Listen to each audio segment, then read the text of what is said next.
జగిత్యాలలో సైబర్ మోసం కలకలం రేపింది. స్నేహితుడి వాట్సాప్ నంబర్ నుంచి అశోక్ అనే వ్యక్తికి వచ్చిన ఏపీకే లింక్ ఓపెన్ చేయడంతో 4 లక్షలకు పైగా నగదు మాయమైంది.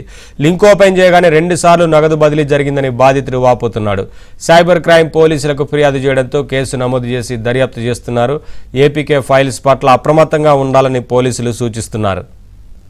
11వ తారీఖు 8వ నెల 2026 మంగళవారం రోజున సాయంత్రం 6:46 నుండి 6:52 వరకు నా అకౌంట్ నుంచి వెళ్ళి 3 దఫాలుగా అనగా 1,99,000 ఒకసారి, 1,99,000 ఒకసారి 15,000 మొత్తం 4,15,000 రూపాయలు సైబర్ మోసగాళ్ళు నా అకౌంట్ నుంచి వెళ్ళి డ్రా చేసినాక నాకు మెసేజ్లు వచ్చినాయి అప్పుడే. కాకపోతే నేను చూసుకోలేదు.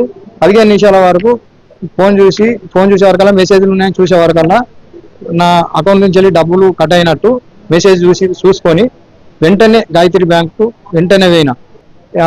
ఏమన్నా ఫోన్ రిసీవ్ చేసి ఏమన్నా చెప్పినరా, లేకపోతే ఏమన్నా ఓటీపీలు చెప్పిర్రా, ఇవన్నీ వివరాలు అడిగి నీకు ఒక బ్యాంక్ స్టేట్మెంట్ ఇచ్చా, ఇట్లా సైబర్ మోసగాళ్ళు మీ అకౌంట్ నుంచి వెళ్ళి డబ్బులు కట్ చేసారు అని వివరాలు ఇస్తా అది స్టేట్మెంట్ ఇస్తా. ఆ స్టేట్మెంట్ తీసుకుపోయి సైబర్ పోలీస్ స్టేషన్కి పోయి కంప్లైంట్ చేయరు అన్న.